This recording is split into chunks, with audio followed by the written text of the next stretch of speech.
క్రీస్తునందు సహోదరి సహోదరులారా, ప్రభువైన యేసుక్రీస్తు నామములో హృదయపూర్వక వందనాలండి. ముందుగా ఇంత మంచి సమయాన్ని ఇచ్చిన తండ్రి దేవునికి ప్రభువైన క్రీస్తు ద్వారా కృతజ్ఞత స్తుతులు చెల్లిస్తున్నానండి. వాక్యం చదువుకొని ప్రార్థన చేసుకున్న తర్వాత పాటలోకి వెళదామండి. యోహాను గారు రాసిన సువార్త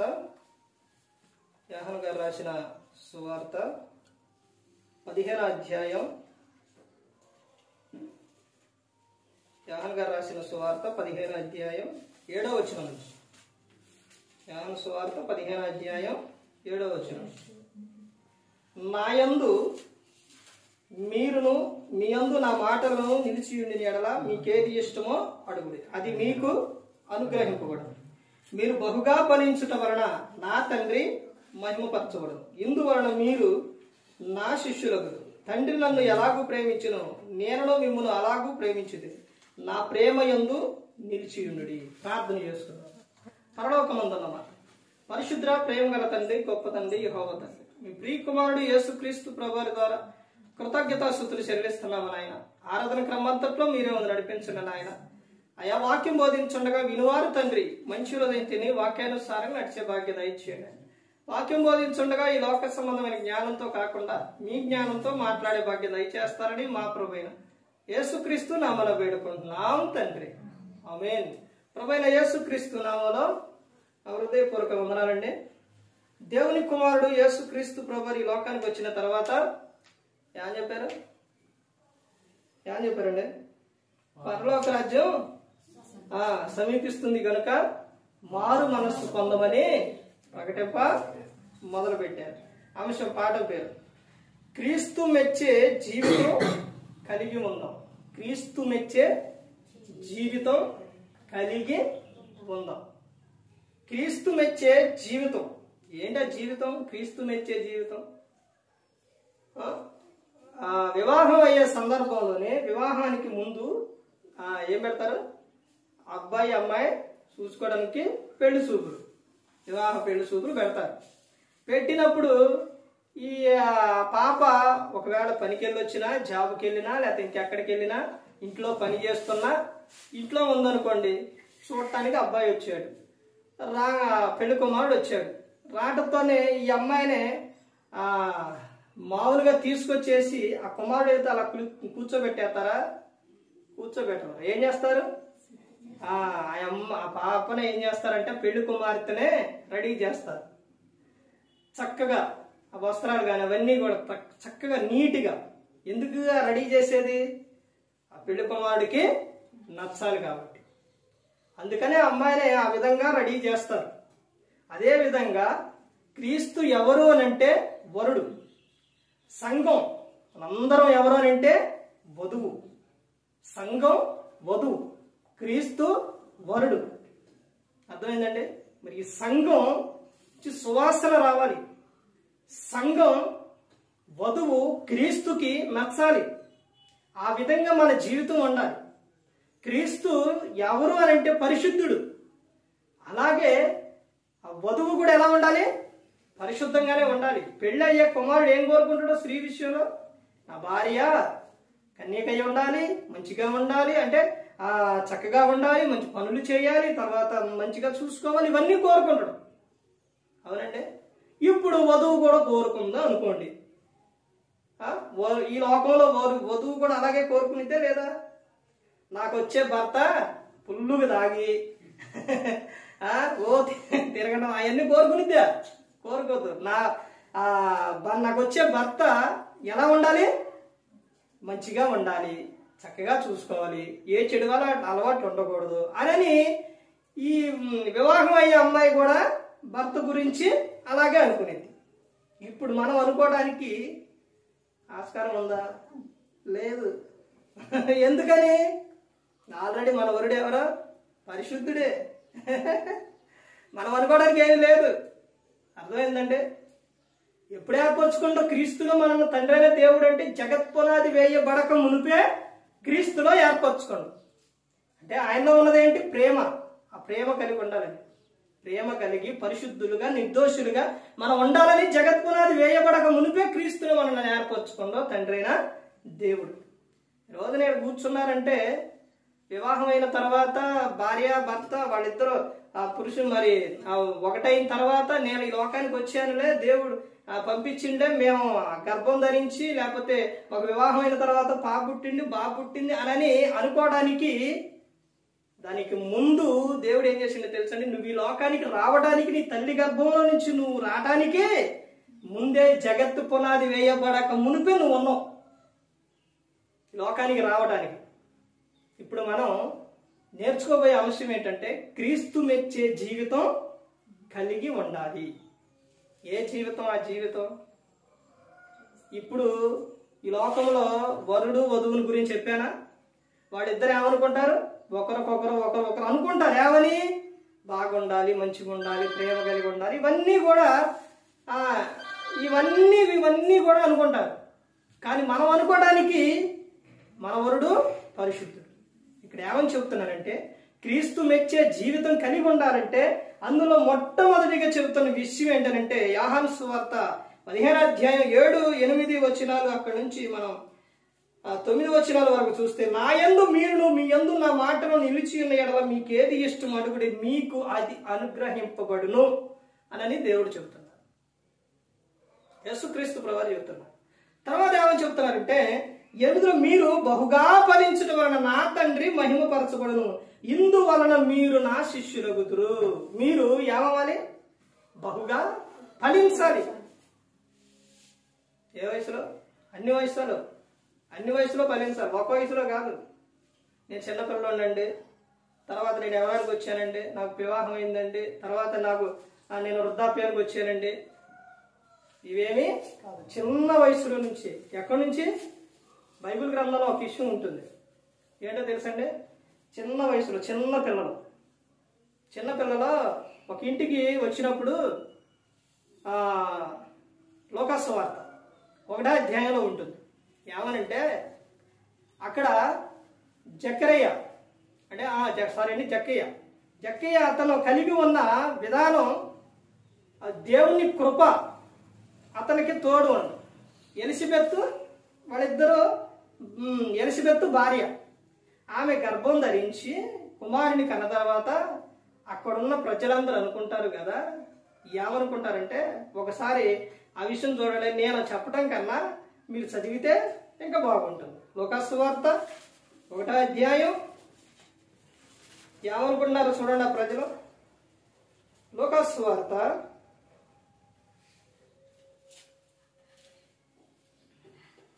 1వ అధ్యాయం 66వ వచనం.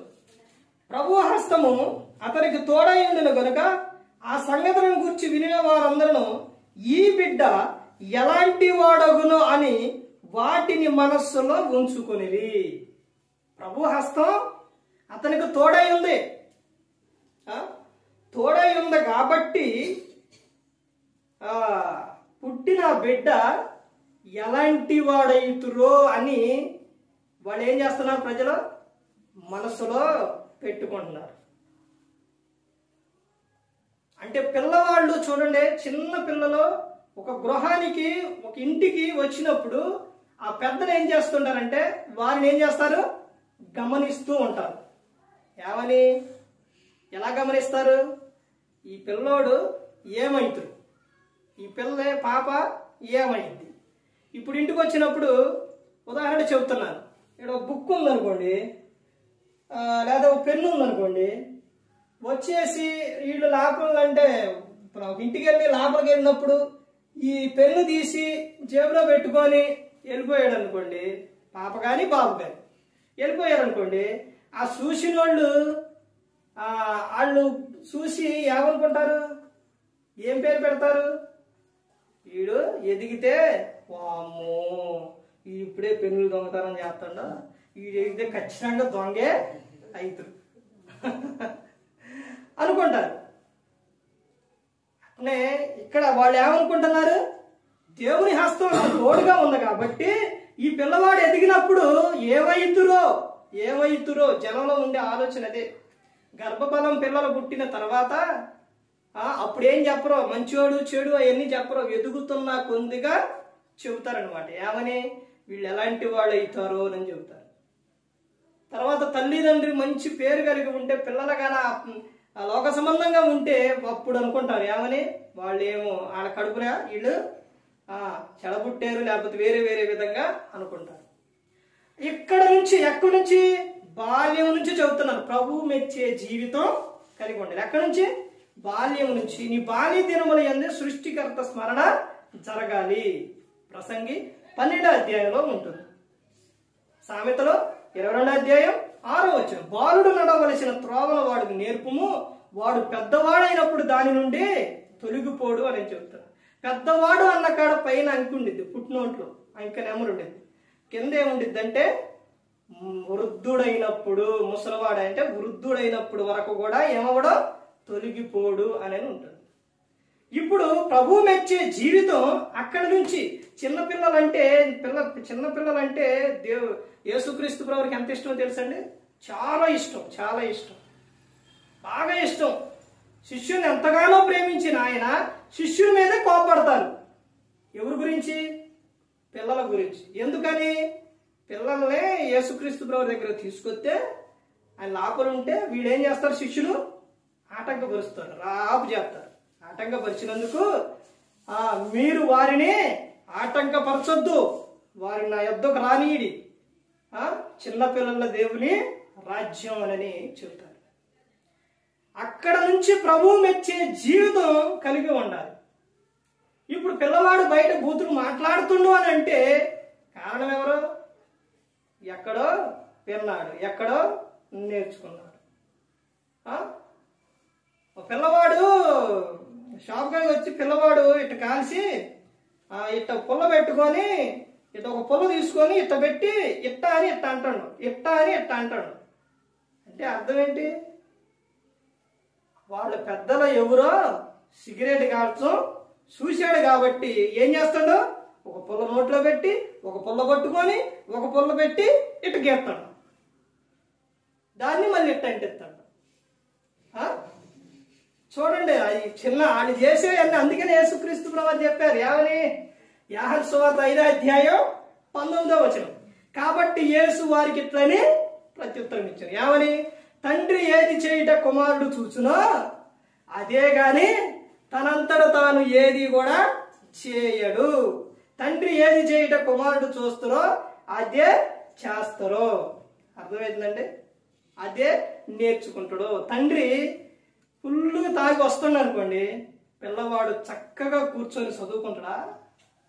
చదువుకోడు. ఇవన్నీ మనసులో పెట్టుకుంటాడు. ఇప్పుడు ఇంటిలో సినిమాలో సీరియల్ పెట్టుకొని పెద్దలు చూస్తున్నారు అనుకోండి, ఈ పిల్లవాడు చక్కగా బైబుల్ తీసి చక్కగా లేదా పుస్తకం తీసి చదువుకుంటాడా? చదువుకోడు. నువ్వు ముందు నుంచి చూస్తుంటే వెనక నుంచి చూస్తావు, నువ్వు చిన్న దాంట్లో చూస్తావు, తర్వాత బయటికి వెళ్ళి పెద్ద దాంట్లో చూస్తావు. నువ్వు ఇప్పుడు బయట నువ్వు ఏదన్నా ఎవరితో మాట్లాడుతున్నావు అనుకోండి, ఒక వేరే స్త్రీతో కానీ ఎవరితో మాట్లాడుతున్నావు అనుకోండి, అది కన్నా గమనించిన పిల్లలు ఏం చేస్తారు అని అంటే రేపు పొద్దున డైరెక్ట్గా వాళ్ళతోనే మాట్లాడతారు. నువ్వేదైనా తప్పు చేస్తూ చూసావనుకోండి, డైరెక్ట్గా రేపు ఇంటికే తీసుకొస్తారు. నువ్వు తాగి వచ్చావు అనుకోండి, డైరెక్ట్గా మందు బాటలు ఇంటికే తీసుకొస్తారు. ఏం చేస్తారు? అర్థమవుతుందంటే ఇవన్నీ జరిగే విషయాలు. మా పాప చిన్న పాప అన్ని ప్రతి ఒక్కటి ఇవన్నీ కూడా మనసులో పెట్టుకునేది తెలుసండి. మనసులో పెట్టుకుంటారు చిన్నపిల్లలు. ఇప్పుడు నువ్వు ఒక మాట ఏదన్నా అను, పిల్లల ముందు ఒక మాట అను. ఇప్పుడు మా వైపుని స్వాతి అన్నావు అనుకోండి, నేను స్వాతి అన్నాను అనుకో, ఏమనిద్ది? స్వాతి అనిద్ది. అంటే మనం ఏదైతే అంటున్నామో అదే అంటాం. అందుకని పిల్లల ముందు తల్లిదండ్రుల ప్రవర్తన చాలా జాగ్రత్త కలిగి ఉండాలి. ఎందుకంటే దేవుని బహుమానాలు వాళ్ళు. ప్రభు మెచ్చే జీవితం బాల్యం నుంచే రావాలి. తర్వాత యవనానికి వచ్చిన తర్వాత యవన ప్రాయంలోని దుష్టుడు ఎరలేస్తారు. ఆ ఎర వేసే సమయంలోని కీర్తన గ్రంథం 119వ కీర్తన 9-10 వచనాలు, యవనస్తులు తమ నడత శుద్ధి చేసుకుందరు దేనిని బట్టి అంటే నీ వాక్యమును జాగ్రత్తగా చూసుకుంటున్న బట్టే. చూసుకుంటున్న బట్టియే కదా వాళ్ళు తమ నడతలు కాపాడుకోలేది అని చెబుతారు. ప్రభువు మెచ్చే జీవితం ఇక్కడ ఏమని చెబుతున్నారంటే ఇందాక చదవబడిన అందులో చూడండి, మరలా అక్కడికి వెళితే యోహాను సువార్త 15వ అధ్యాయం 8వ వచనంలో, మీరు బహుగా ఫలించుట వలన నా తండ్రి మహిమపరచబడు, నిన్ను వలన మీరు నా శిష్యులగుదురు.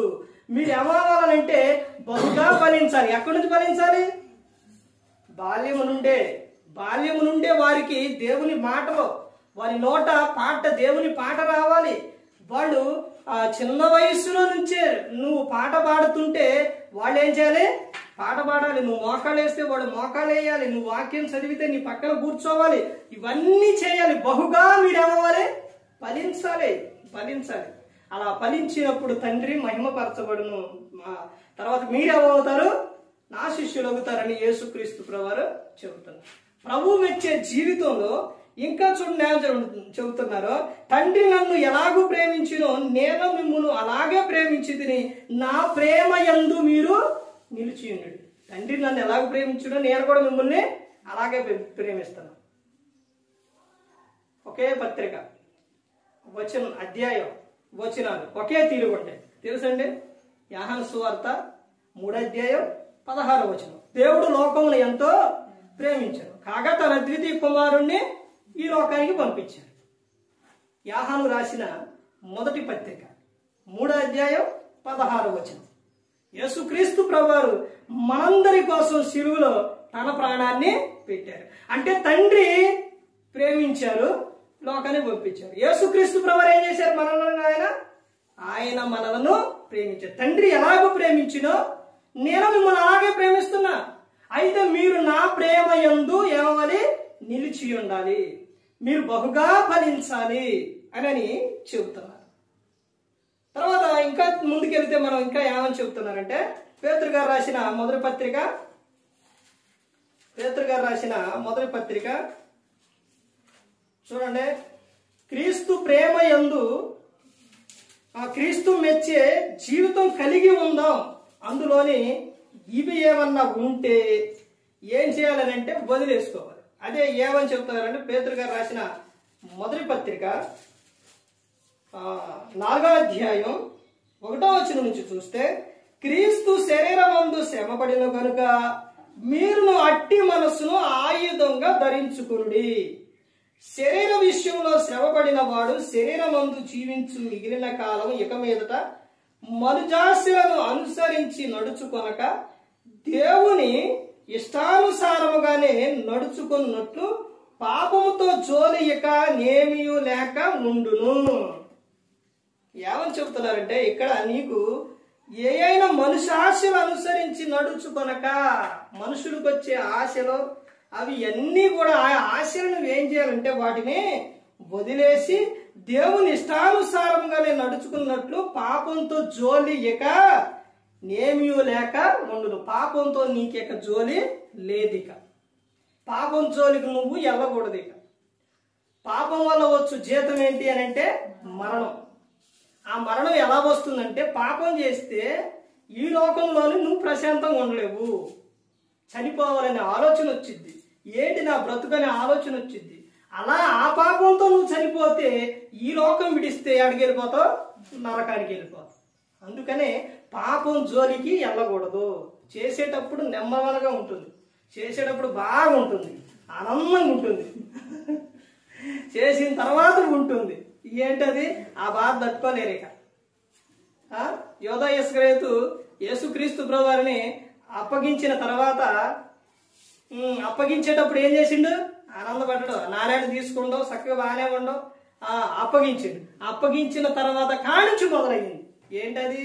లోపల మనస్సాక్షి ఏం చేస్తుంది తెలుసండి? తప్పు చేస్తే గుచ్చిద్ది, పొడి చేసిద్ది. ఆ బాధ అస్సలు తట్టుకోలేదు. అర్థమైందండి? బ్రతకలేక ఏం చేయాలో తెలియక యోధా ఇస్కరియోతు ఏం చేసిండు? ఊరెలుపులకు వెళ్ళి ఉరి పెట్టుకొని చనిపోయాడు. అర్థమైందండి? ఇక పాపంతో మీకు చోరు లేదు. ఇదిగో మీరు నా యొద్దకు వచ్చారు, నాలోకి వచ్చారు, మీరు పరిశుద్ధులు, మీరు అలాగే జీవించండి, పాపం జోలికొద్దు అని చెబుతూ చూడండి 3వ వచనం, మనం పోకిరి చేష్టలు, దురాశలు, మద్యపానము అల్లరితో కూడిన ఆటపాటలు, త్రాగుబోతుల విందులు, చేయదగని విగ్రహ పూజలు మొదలైన వాటి యందు నడుచుకొనుచు అన్ని జనుల ఇష్టం నెరవేర్చుచుండుటకు గతించిన కాలమే చాలు. ఇక గతించిన కాలంలో ఇవన్నీ చేసావు, ఇవన్నీ ఉన్నాయి నీ జీవితం, అవన్నీ వదిలేయి. అర్థమైందండి? క్రీస్తు మెచ్చే జీవితం కలిగి ఉందాం. అలా ఉంటే దేవుడు మనకిస్తున్న విధానం, దేవుడు చెబుతున్న విధానం చూడండి అసలు ఏ విధంగా ఉంటుందో. యెషయా గ్రంథం 55వ అధ్యాయం, యెషయా గ్రంథం 55వ అధ్యాయం 8వ వచనం నుంచి చూడండి. నా తలంపులు మీ తలంపు వంటివి కావు, మీ త్రోవలో నా త్రోవల వంటివి కావు. ఇదే యెహోవా వాక్కు. ఆకాశములు భూమికి పైన ఎంత ఎత్తుగా ఉన్నవో మీ మార్గముల కంటే నా మార్గములు, మీ తలంపుల కంటే నా తలంపులు అంతా ఎత్తుగా ఉన్నవి. మన తలంపులు కన్నా దేవుని తలంపులు ఎలాంటి గొప్పయే అని చెబుతున్నారు. మన తలంపుల్లో రకరకాల ఆలోచనలు రకరకాలు వస్తాయో, కానీ దేవుని తలంపులు ఎలాంటి అని అంటే గొప్పవి అని చెబుతున్నారు. ఆదికాండం 13వ అధ్యాయం చూడండి. ఆదికాండం 13వ అధ్యాయం 14వ వచనం చూడండి. లోతు అబ్రహామును విడిచిపోయిన తర్వాత యెహోవా, ఇదిగో నీ కన్నులెత్తి నీవు ఉన్న చోట నుండి ఉత్తర తట్టు, దక్షిణము తట్టు, తూర్పు తట్టు, పడమ తట్టును చూడుము. చూశారండి? లోతు అబ్రహామును విడిచి వెళ్ళిపోయాడు. అబ్రహాం గారితో ఉన్నప్పుడు లోతు ఎలా ఉన్నాడు తెలుసండి? భక్తిగా ఉన్నాడు, చాలా భక్తిగా ఉన్నాడు లోతు గారు. దేవుని పనిచేసే వ్యక్తి అమ్మటే, దేవుని సేవకుడు అమ్మటే ఒక వ్యక్తి ఉన్నప్పుడు ఆ వ్యక్తి ఎలా ఉంటాడో తెలుసండి? పరిశుద్ధంగా ఉంటారు. పెద్దలో ఒక సామెత చెబుతారు, ఏంటిదంటే ఒక గూటి పక్షులు అన్ని ఒక గూటికే చేరతాయి. అంటే దీని అర్థం ఏంటంటే, ఇప్పుడు త్రాగుబోతులు ఎవరు సహవాసం కోరుకుంటారు? త్రాగుబోతుల సహవాసమే కోరుకుంటారు. ఇప్పుడు ఎక్కువగా సినిమాలు సీరియల్ చూసేవాళ్ళు వాళ్ళదే కోరుకుంటారు. అలాగే ఎక్కువ ముచ్చట్లు పెట్టుకునేవాళ్ళు వాళ్ళు ఎక్కడున్నారా అని చూస్తారు. అర్థమైందండి? అలాగే ఇప్పుడు అలా కాకుండా దేవుని పనిచేసే వారి ఎమ్మటే ఒక వ్యక్తి ఉన్నాడు అని అంటే తాను కూడా ఏమైతుందో తెలుసండి? జీవించబడతాడు, ఆశీర్వదింపబడతాడు. ఎలాగో తెలుసండి? ఇప్పుడు మీకు ఒక ఆయన గురించి చెబుతారు. ఎవరనంటే ఒక సేవకుడు, ఎవరంటే యేసన్న గారు. ఆయన ఇక్కడ ఎవరస్తులు ఉన్నారు. అయితే యేసన్న గారు దగ్గరకి ఒక యవనస్తుడు వచ్చాడు. వచ్చిన అతను ఏం చేసి వచ్చాడు? ఒక తప్పు చేసి వచ్చాడు. వచ్చిన తర్వాత యేసన్న గారి దగ్గరకు వచ్చిన తర్వాత ఏం చేశాడనంటే, అది వరకు అతను ఉన్న గెటప్ అదంతా కూడా మార్చేసింది. ఇది మొత్తం తీసేసి చక్కగా వైట్ వేసుకొని ఇప్పుడు యేసన్న గారు ఏమంటే ఉన్నాడు. ఉన్నప్పుడు ఇతరులో భయం ఉంది, కానీ ఇతనుంది అక్కడ సేవకుడు ఏమంటే. ఎవరన్నా హత్య చేసిన వారు కానీ ఏదైనా తప్పు చేసిన వాళ్ళు కానీ అట్ట సేవకుడేమటి ఉంటారు, సేవకుడు అంటే వేసుకున్నట్టు సేవకుడేమటి ఉంటారని ఎవరైనా అనుకుంటారా? పోలీసులు కూడా గుర్తుపట్ల. ఎక్కడ గుర్తుపడతారు? వైట్ అండ్ వైట్ వేసిండు, మొత్తం తీసిండు, ఎవరేమిటండో సేవకుడు ఏమిటి ఉండవు.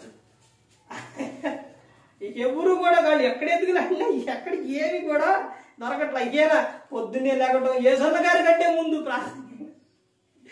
ఆయన అనుకున్నాడు, బాబు నాకు ఏం భక్తి, నాకన్నా ఇది కాకుండా అనుకున్నాడు. కొన్ని రోజుల తర్వాత వాళ్ళు తిరిగి ఆ పోలీసు వాళ్ళు ఏం చేశారంటే ఆ కేసుని కొట్టేశారు. తర్వాత ఎప్పుడైతే అది పోయిందో ఎక్కడి నుంచి కనపడకుండా పోయాడు.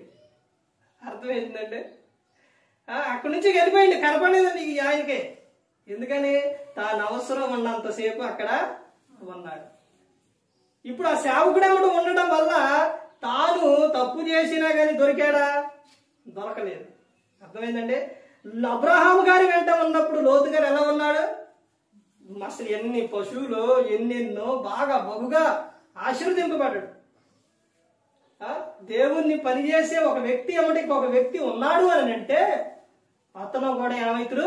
ఆశీర్వది. ఇప్పుడు ఏసన్న గారు ఆయన జైలుకి వెళ్ళిండు అనుకోండి, సుమారు చెప్పండి, ఇతను కూడా వెళ్ళాడు అనుకోండి, ఏం చేస్తారు? అతనికి కుర్చీ చేరేస్తే ఇతనికి కూడా చేరేస్తారు. ఇప్పుడు సేవకుడు ఒక సాడికి వెళ్ళిండు అనుకోండి, పిల్లలు ఏమంటున్నారు అనుకోండి, ఇప్పుడు ఉదాహరణ చెప్తున్నా, ఏమంటే ఎవరైనా వచ్చారనుకోండి, ఇప్పుడు నాతో పాటు అతనికి కూడా ఏం చేస్తారు?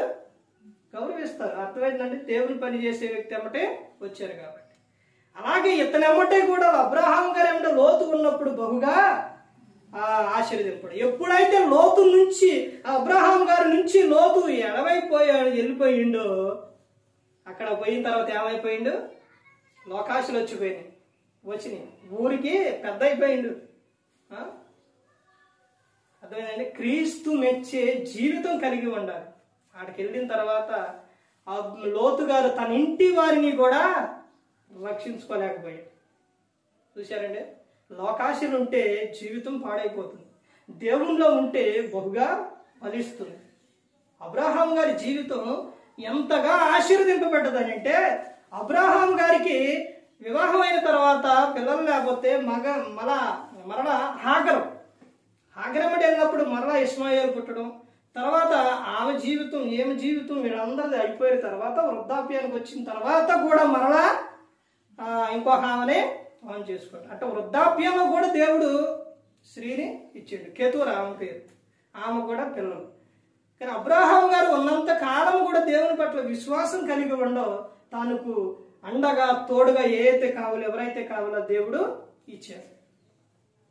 దేవుల్లో ఉన్నప్పుడు అంత ఆనందం ఉంటుంది. తర్వాత ఇంకా ముందుకెళ్తే చూడండి, కీర్తనల గ్రంథం కొన్ని విషయాలు చూసి ముగించుకుందామండి. కీర్తనల గ్రంథం 40వ కీర్తన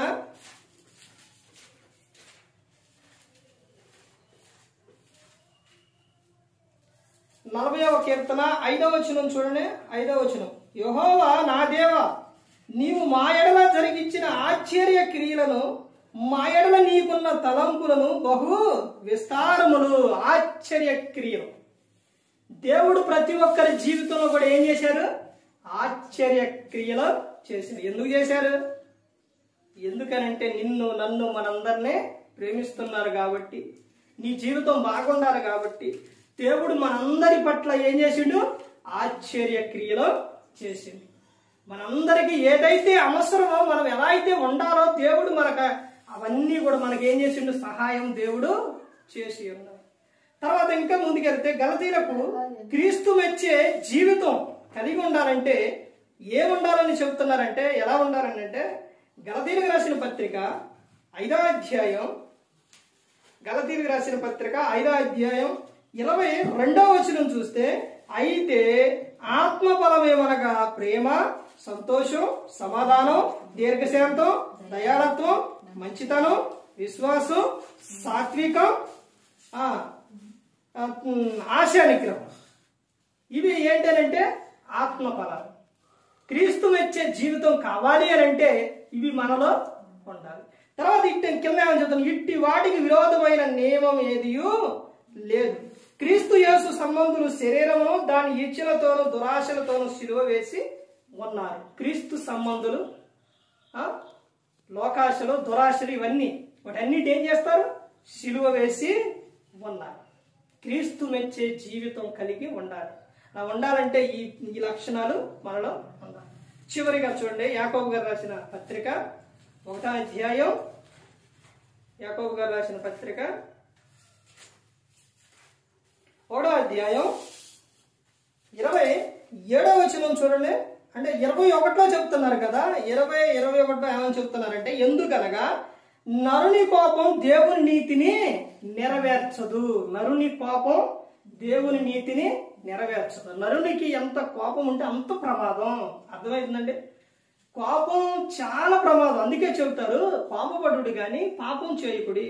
సూర్యుడు అస్తమించే వరకు మీ కోపం ఏమని నిలిచి ఉండకూడదు. సూర్యుడు అస్తమించే వరకే ఉండాలి, తర్వాత ఉండకూడదు. దాన్ని కోపాన్ని పెట్టుకొని పడుకుంటే పాయిజన్ అయిపోయిందంట మొత్తం కూడా. కోపం ద్వేషం అయింది, ద్వేషం అసూయ అయింది, అసూయ కక్ష అయింది, కక్ష ప్రాణం తీసే వరకు పోయింది. కయ్యం చేసింది అంతేనా? అర్థమైందండి? అన్ని పెట్టుకున్నాం. మొదట్లోనే అన్ని తీసేస్తే యోసేపు ఏం చేసిండు? వాళ్ళ మీద ఏమీ పెట్టుకోవాలి, అన్నదమ్ముడి మీద. కయ్యాను ఏం చేసిండు? తన సహోదరుడి మీదే పెట్టుకోండు. కోపం చాలా ప్రమాదం. ఒక తండ్రి కారు గడుగుతున్నట. కారు గడుగుతుంటే పిల్లవాడు వచ్చి రాస్తా ఉన్నట కారు. తర్వాత ఈ తండ్రి ఏం చేశాడంటే దూరంలో ఉండి ఆ చేతికి పక్కనే రాడ్డు ఉంటే పట్టుకొని, ఏం చేస్తున్నారు నువ్వు అని రాడ్డు ఇసిరేసాడు. అది గిరగిర వెళ్ళి పిల్లవాడికి తగిలింది. తగలంగానే ఏమైపోయాడు? పడిపోయాడు. పడిపోయిన పిల్లవాడిని హాస్పిటల్కు తీసుకెళ్ళాడు. తీసుకెళ్ళిన తర్వాత డాక్టర్ గారు పిల్లవాడు పడిపోయింది చూడంటే లోపల తీసుకెళ్ళి చూస్తే తర్వాత డాక్టర్ బయటకు వచ్చిన తర్వాత, అయ్యా ఏం జరిగిందని అంటే, అయ్యా నేను కారు గడుగుతుంటే ఆ కారు అక్కడ రాస్తూ ఉన్నాడు, నేను ఇట్ట పక్కనే రాడ్డు ఉంటే ఇసిరాను, అది పోయి తగిలింది అని చెప్పాడు. ఇప్పుడు ఆ డాక్టర్ ఏం చెప్పిండో తెలుసండి? నీ పిల్లవాడిని నీ చేతులను నువ్వే చంపుకో. చనిపోయింది పిల్లవాడు. అర్థమైందండి? అప్పుడు బాబు బాబు అని అంటే బాబు ఆడి నుంచి వస్తారు, ఇంకా బాబు ఆడి నుంచి వస్తారు. కోపం ఒక్క క్షణం, ఒక్క నిమిషం కోపం పురుషుడికైనా స్త్రీకైనా కోపం దేవుని నీతిని నెరవేర్చదు. బగబగ మండే చెట్టు మీద ఏ పక్షి అయినా వాలిద్దా? ఏ పక్షి వాళ్ళదు. ప్రశాంతంగా ఉన్న పక్షి చెట్టు మీదే పక్షులు వాళ్ళదే. ఆ తర్వాత నా కుమారుడు ఏమి రాసిండనని కారు దగ్గరకు వచ్చి చూస్తే మా డాడీ గుడ్, మా డాడీ హీరో అని రాసిండు. ఒక్క క్షణం వెళ్ళి, అయ్యా అది కొత్త కారురా, ఏమి రాస్తున్నారని దగ్గరకు వెళ్ళి చూస్తే చక్కగా పిల్లవాడు చెప్పాడు, చక్కగా తండ్రి మెచ్చుకుని ఆనందపడాడు. కానీ క్షణికమైన కోపం, ఆవేశం ఎంతో ప్రమాదం. అదే చెబుతున్నారు చూడండి. ఎందుకనగా నరుని కోపం దేవుని నీతిని నెరవేర్చదు. అందుచేత సమస్త కల్మషమును విర్రవీగుచున్న దుష్టత్వమును మాని లోపల నాటబడి మీ ఆత్మను రక్షించుటకు శక్తిగల వాక్యమును సాత్వికముతో అంగీకరించుడి. శక్తిగల వాక్యం. ఆ వాక్యాన్ని కూడా ఎలా అంగీకరించాలి? సాత్వికంతో అంగీకరించాలి. సాత్వికులు ధన్యులు, వారు ఏం చెప్తారంట? ఏం చెప్తారు? యేసుక్రీస్తు ప్రభువారు కొండ మీద చెప్పిన ధన్యతం, శిష్యులకు చెప్పిన ధన్యతం.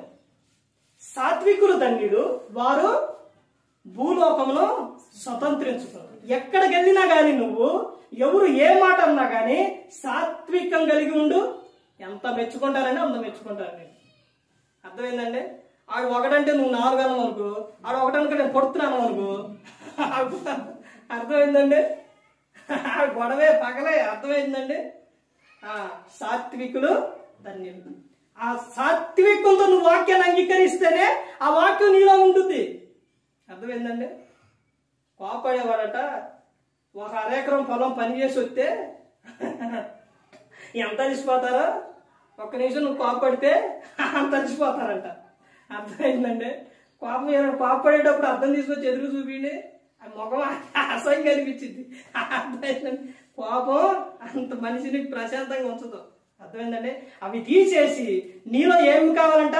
సాత్వికంతో నువ్వు వాక్యాన్ని అంగీకరించు. చివరిగా ఒక వచనం చూడండి, ఏమని చెప్తారని 27వ వచనం. తండ్రి అయిన దేవుని ఎదుట పవిత్రమును నిష్కళంకమైన భక్తి ఏదనగా దిక్కులేని పిల్లలను విధవరాండను వారి ఇబ్బందులు పరామర్శించుటయు ఇకలోక మాలిన్యము తనకంటకుండా తన్ను తాను కాపాడుకొనుటయునే. క్రీస్తు మెచ్చే జీవితం కలిగి ఉండాలంటే తండ్రి అయిన దేవుని ఎదుట ఆ భక్తి, ఏ భక్తి అంట? నిష్కళంకమైన, అంటే మంచి భక్తి. ఆ భక్తి ఏ భక్తి అనేది చెబుతున్నారనంటే, దిక్కులేని పిల్లలను విధవరాండను వారి ఇబ్బందులో పరామర్శించుట. అర్థమైందండి? అది దేవుడు కోరుకునే భక్తి. తర్వాత యెహోలోక మాలిన్యము నీకంటకుండా నువ్వు కాపాడుకొనుటయే భక్తి. ఈ లోకంలో ఉన్నదంతా కూడా, ఇదంతా కూడా నీకు అంటకుండా నువ్వు ఈ లోకంలో ఉన్నంత కాలం కూడా జీవించాలి.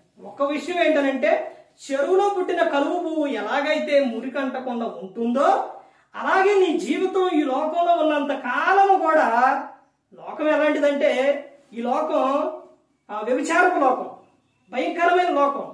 ఇంకా చెప్పాలంటే ఇంకా దేవుడు చెప్పిన విషయాలు ఏంటంటే యెషయా గ్రంథంలో అవి చెబితే మీకు అరిద్ది.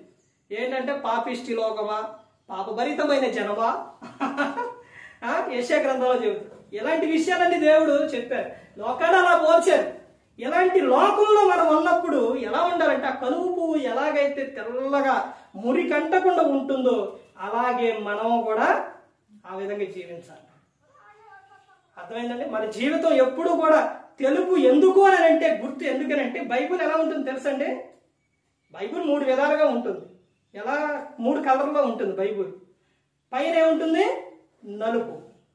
దాని పైన ఏముంటుంది అంటే, పైనేమో నలుపట్ట, ఈ మధ్యలో ఈ గీతలు ఇవి ఉన్నాయి కదా, ఇదేంటి? ఎరుపు. ఈ లోపల తీస్తే తెలుపు. అలాగే నలుపు అనగా నీ పాప జీవితం. దాన్ని కడుక్కొని ఎలాగా?